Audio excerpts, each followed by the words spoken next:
What I invited you to do was to discuss what it means to be in business for you, using, if they resonated, uh, both or either of these prompts. So, what it means to be a woman in business, and this concept of when we change the way we do business, we change the world.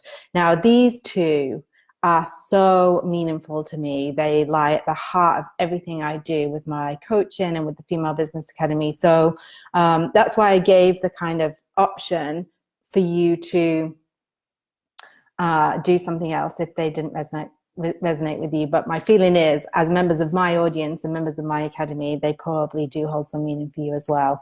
So I'm going to talk about both. I'm going to try and keep it fairly brief because I'm slightly concerned that my husband's auntie is going to bring our little boy home any minute. She shouldn't do till for the next half an hour, but just in case. And so I'm going to start. First of all, I want to say that these two, you know, what it means to be a woman in business and when we change the way we do business, we change the world, for me, are so closely interrelated. You know, changing the way we do business really, for me, depends on more women showing up powerfully in business, and more women building businesses and being CEO of their own businesses, and also moving into high positions within other people's businesses. So for me, the two are aligned, but I'm going to break them down. I'm going to talk a little bit about what it means to be a woman in business. And I'm going to be sharing, some of this comes from my own experience of being a woman in business, and some of it comes from my experience of working closely with a lot of women in business. So for me, there's so much magic around women being in business. There's such an urgent need for more women to be in business because of this whole idea that the way we do business is the way we do life in a way.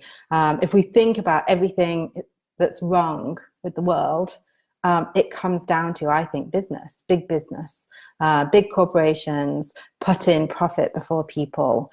And, you know, money, this idea of money and greed, I think that we could probably, you know, even wars, slavery, you know, abuse, human rights violations, all of it tends to come back down to business and money and finance and greed. So I really do feel quite strongly about this. And so I realize, even though I want to separate them out, I'm going to probably dive between the two, and that's okay. So for me, what it means to be a woman in business is having more women in this position to influence the way the world is, you know, and make the world a better place. So I often talk a lot about, you know, changing the world through business, because I really believe that is something that is possible, you know, and there's so many ways that we can change the world. You know, I love and fully support, you know, people who are doing it through mindfulness, who are doing it through yoga, who are doing it through healing. For me, what I found is I get lit up about business. It's something that I feel really passionate about. And the more I've kind of gone into this topic, the more I see how it is an avenue for change, you know, on a societal and a global level. So being a woman in business. So what drove me to work with women in business was the fact that I saw in myself and in other women that I had been coaching, because I was a life coach. I mean, I still am to an extent. It's not like I wouldn't do life coaching if somebody asked me for that. But hey, Sonia, welcome. But I during that time of doing life coaching, I did have several women who I supported, you know, to build or grow their businesses. And I found that was the work that really lit me up. I really loved it. And I also found that women tended to hold themselves back more when it came to their businesses compared to men, as I could see it. And, you know, I'm going to talk a bit on this Facebook Live in generalizations, because of course there are men who also hold themselves back, and there are women who are wildly confident and don't hold themselves back. So, you know, I know that these are generalizations, I'm fully aware of that, but in my experience of being a woman and of working with women, these are some of the things that I see. So I just saw so many women not putting themselves out there, having these wonderful, incredible gifts and not putting themselves out there to be more visible in the world and to get their work out in front of their people. And, you know, it really came home to me this week in this challenge when I saw your Facebook lives, and I was just like, why aren't you doing this every day on your Facebook pages, and why aren't you, you know, sharing these wonderful gifts and this wonderful depth and intelligence with the world? And, you know, that's what I've seen a lot of. There's an amazing section, I think I actually have it tabbed. I won't read it because it's quite long, but it's in Big Magic, and it's where Liz Gilbert talks about perfectionism being particularly tricky for women. And you know, she's very comical in this book. I think I love her sense of humor, and she talks about how, you know, men often will go and they don't care if they look stupid, they don't care if they get it wrong, they don't care if they fuck up, you know, but they'll put themselves out there, you know, sometimes to the point where you think maybe they should hold back a little bit. And then women do the opposite. They want it to be absolutely perfect, and because we're our own worst critics, it very rarely is absolutely perfect, so we just don't get it out there, and it's such a crying shame. And so that's what drove me to want to work with women. I really wanted to support and empower women to shine and to just get themselves out there and kind of get over this fear, because that's been my journey over the last couple of years. And being in my first really proper long-term serious relationship, which is the one I'm in now with my husband, hey Vanessa, has allowed me to see the, like, in really stark contrast, the differences between me and Joanne, my partner, in the way that we approach life. He doesn't think anything of, you know, throwing up when we first moved to Valencia, a city that he'd never lived in. You know, he was Spanish, but he'd never lived in Valencia, and going and meeting with, you know, associations of entrepreneurs and, you know, all sorts of stuff, and organizing workshops and just doing it, getting it out there. And I was watching from the sidelines thinking, how are you doing this? I would be absolutely terrified, so terrified I probably wouldn't do it. But I was so inspired by him that I started to adopt some of his attitudes, which is like, what's the worst that can happen? If I, you know, at the end of the day, I will become a person who has run a workshop, a live workshop, you know, in the city.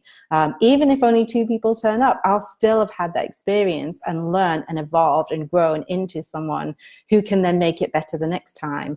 And so, and I've seen that a lot as a difference between men and women. Men are much more, seem to be much more confident and capable of putting something out there, knowing it's not perfect, and then refining it and testing it and split testing in it and all that stuff.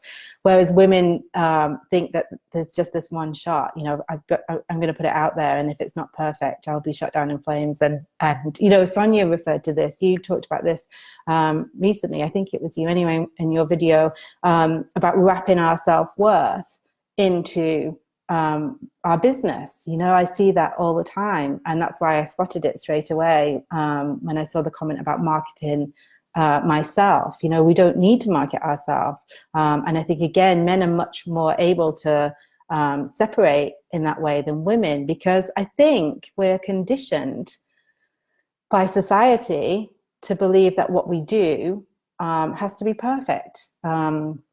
And has to please, and has to, you know, all of that stuff. So what I did before I jumped on to do this live is I kind of like looked at, because I think there are these cons around being a woman in business, you know, this being perfectionist, scared of taking risks, fears around being judged, wrapping our work and our identity, our worth and our identity in with our work and our offering.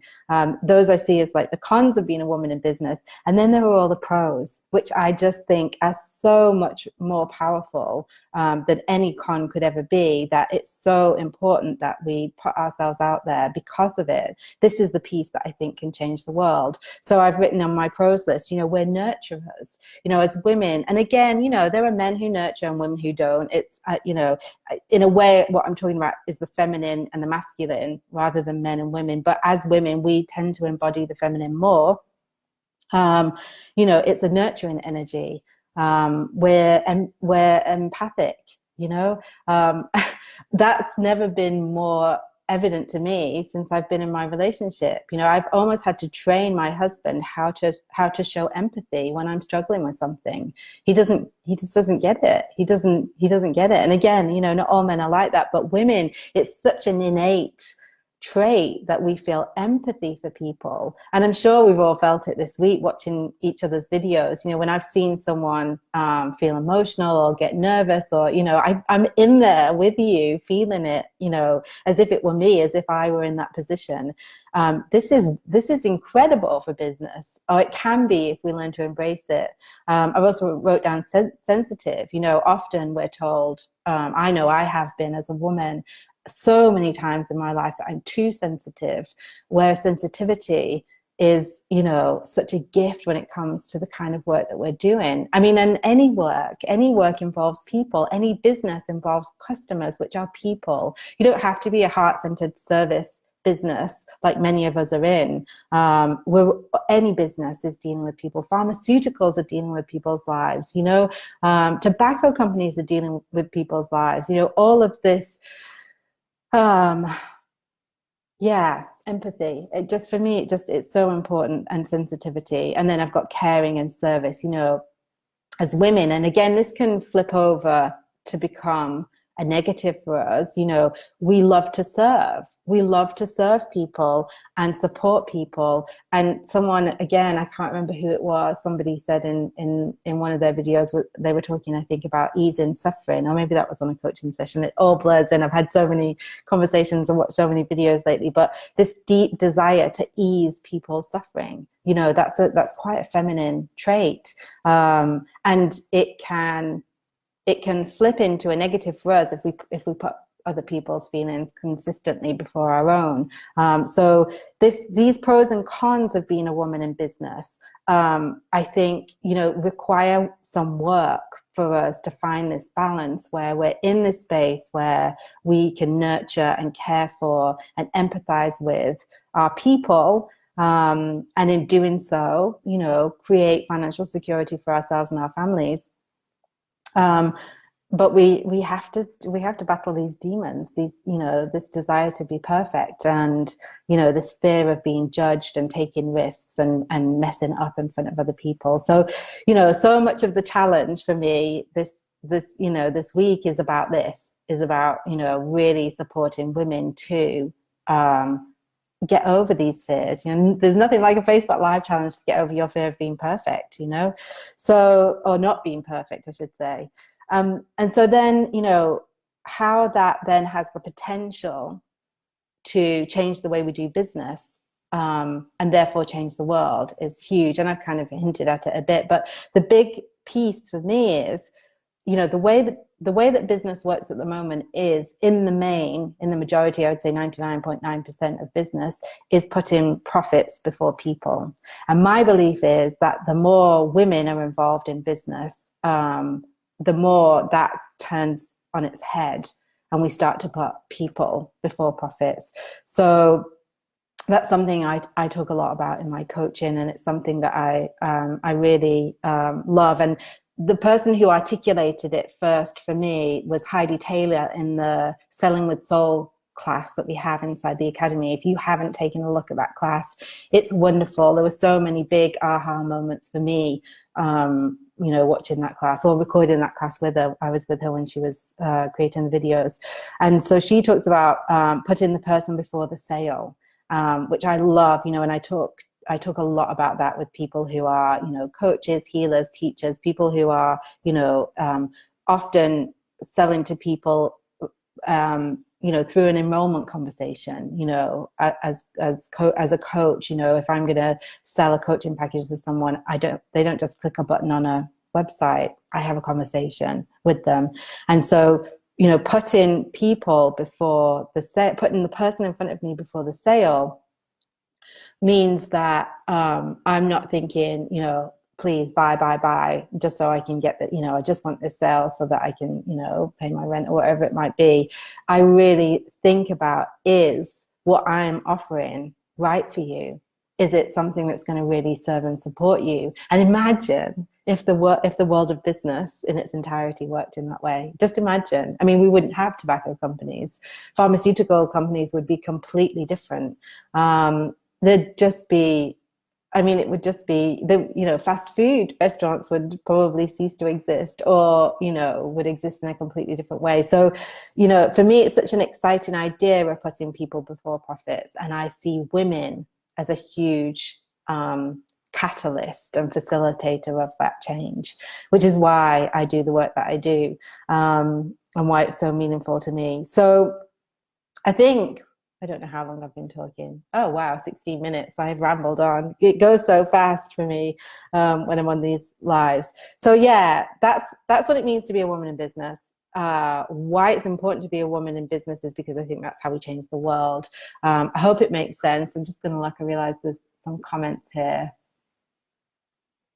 Oh, bless you, Vanessa. Vanessa says, yeah, she feels the same about the differences in men and women and the empathy and the nurturing. Yeah, I think, it's our gift. And I think often something that comes up for me there is, I know from my point of view that part of me has often been, it's weird, women get such a hard rap. We're kind of like pushed into that position as well. You be the mother, don't build businesses, just look after people. And at the same time, our ability to be, to express empathy and to be sensitive is often criticized, because we're too emotional, or, I mean, my partner thinks I'm hysterical because I'll cry watching the news, I cry watching a movie, I cry, because I feel it so much. And so I think we're conditioned often to even suppress those things that are our gifts, which is so I don't know, such a crying shame to me. So I hope what I said makes sense. I would love to hear what your thoughts are. I can't wait to hear what you share in your videos today. I know it's been a hard week. 5 days of Facebook Lives it is a challenge. It's hard work to show up every day. You've all been doing so incredibly well. I'm so inspired by you. You reconnected me to my mission. This wasn't the prompt for today. It was something, I think it was like, show us behind the scenes in your home office or something. And I felt really inspired to change the prompt for today because of how you've been showing up this week and what you've been bringing to the table, because it's just reminded me how absolutely fucking amazing we are as women, and how important it is that we are in business and that we make our businesses visible and successful. Anyway, I'm getting on my soapbox a little bit here. I feel so passionate about this topic. And that's thanks to you ladies for showing up in the way that you have. So enjoy your Friday. Enjoy your final Facebook Live for this week. Enjoy the break that you get on Saturday and Sunday. There will be emails and there will be prompts, but they're very gentle and they're not in any way asking you to go live or record videos. It's other stuff that I will put in those emails. So, and we'll meet back here on Monday with more Facebook Lives. So have wonderful weekends. So much love to you all.